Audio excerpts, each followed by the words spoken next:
Hello everyone.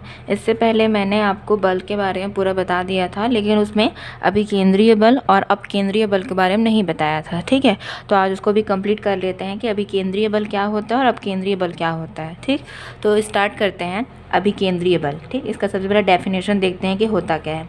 किसी वृत्तीय मार्ग पर एक समान चाल से, ठीक है, गति करते हुए पिंड पर एक बल कार्य करता है जिसकी दिशा सदैव केंद्र की ओर रहती है। इस बल को अभिकेंद्रीय बल कहते हैं।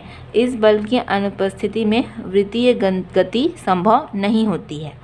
ठीक है, एक बार और देख लो डेफिनेशन में क्या है कि किसी वृत्तीय मार्ग पर, ठीक है, एक समान चाल से गति करते हुए पिंड पर एक बल कार्य करता है, ठीक है, जिसकी दिशा सदैव केंद्र की ओर रहती है। इस बल को अभिकेंद्रीय बल कहते हैं। इस बल की अनुपस्थिति में वृत्तीय गति संभव नहीं होती है। इसको मैं आपको एग्जाम्पल के साथ समझाऊंगी।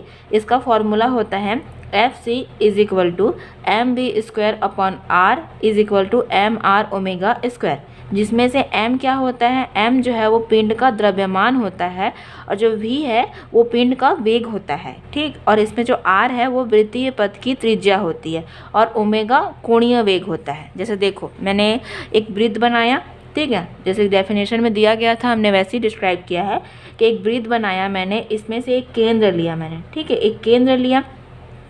अब केंद्र से क्या हो जाता है, कोई वस्तु ले लिए, ठीक है, कोई वस्तु ले लिए, जैसे मान के चलो मैंने ले लिया किसी कोई एक, मान के चलो यहाँ मैं खड़ी हूँ, खड़ी होने के बाद एक रस्सी से मैंने पत्थर को बांध दिया है। अब मैं उसको राउंड फिगर घुमा रही हूँ ऐसे ऐसे करके, ठीक है, घुमा रही हूँ मैं उसको, तो उसका बल किधर लगेगा, उसका बल क्या होगा, हमारी अंदर की तरफ लगेगा। ठीक है, उसका बल केंद्र की ओर आएगा। तो जब केंद्र की ओर बल लगता है, ठीक है, बाहर से अंदर की ओर बल लगता है, तो उसी को बोला जाता है अभिकेंद्रीय बल। ठीक है, इसका एग्जाम्पल हम लोग देख सकते हैं, जैसे कि देखो क्या होता है, ग्रहीय जो पिंड होते हैं, ठीक है, वो परिक्रमण गति करते हैं। ठीक है, जैसे क्या होता है, ग्रहों द्वारा सूर्य का परिक्रमण करते हैं, घूमते रहते हैं, ठीक है, सूर्य की परिक्रमा करते रहते हैं, तो वो अंदर की ओर बल लगाते हैं। तो उसी को बोला गया है कि अभिकेंद्रीय बल, कि कोई बाहरी वस्तु द्वारा केंद्र की ओर बल लगता है, उसको बोला जाता है अभिकेंद्रीय बल। ठीक है, इसका एग्जाम्पल देख लेते हैं उपयोग में कि कैसे कैसे हम इसको समझ सकते हैं कि क्या में होता है। जैसे देखो, ग्रहीय पिंडों की परिक्रमण में जैसे ग्रहों द्वारा सूर्य का परिक्रमण होता है, किसी डोरी के एक सिरे पर पत्थर का टुकड़ा बांध देते हैं और वृत्तीय घमेजो घुमाने पर डोरी में ना अंदर की ओर तनाव उत्पन्न होता है, जिसे क्या कहते हैं, अभिकेंद्रीय बल। इसके अलावा भी ये देख सकते हैं कि कार है, बस है, ठीक है, कार या बस है, तो बस के द्वारा भी वक्रीय पथ पर मुड़ते समय आवश्यक अभिकेंद्रीय बल टायर और सड़क, ठीक है, टायर एवं सड़क की सतह से उत्पन्न घर्षण बल प्राप्त होता है। ठीक, जैसे हमने गाड़ी चला रहे हैं, तो कोई मोड़ पे आता है कि टर्निंग लेते हैं हम, टर्निंग पॉइंट आता है, ठीक है, तो टर्निंग पॉइंट पर जब हम टर्न लेते हैं तो वहाँ पर क्या होता है, जो बल लगता है वो अंदर की ओर बल लगता है। ठीक है, उसी को बोला गया है कि अभिकेंद्रीय बल। तो जैसे एग्जाम में पूछता है ना, क्वेश्चन ऑप्शनल में पूछता है, तो ऐसे एग्जाम्पल दे देगा और पूछेगा कि इसमें कौन सा बल लगता है करके। ठीक है, तो ये सारे एग्जाम्पल जैसे देखे हमने, ये पूरे अभिकेंद्रीय बल के होते हैं। अब देखते हैं अपकेंद्रीय बल क्या होता है। उसका जस्ट अपोजिट क्या होता है, अपकेंद्रीय बल होता है।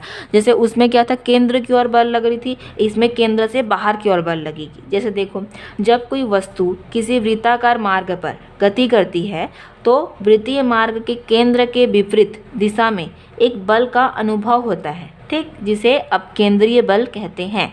जैसे देखो, मैंने वहाँ पर बताया था कि एक वृत्त ले लिए, वृत्त में यहाँ पर मैं खड़े होकर पत्थर को साइड चारों तरफ फेंक रही हूँ, तो उसका बल अंदर की ओर लग रहा है। लेकिन इसमें क्या होता है, इसमें मैं केंद्र पे खड़ी हूँ और मैं जैसे जैसे एग्जाम्पल देखो इसका, वॉशिंग मशीन में कपड़े सुखाना।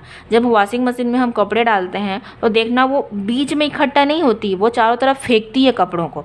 ठीक है, तो मतलब वो बाहर की ओर बल लगा रही है, तो उसको क्या बोला गया है, अपकेंद्रीय बल बोला गया है।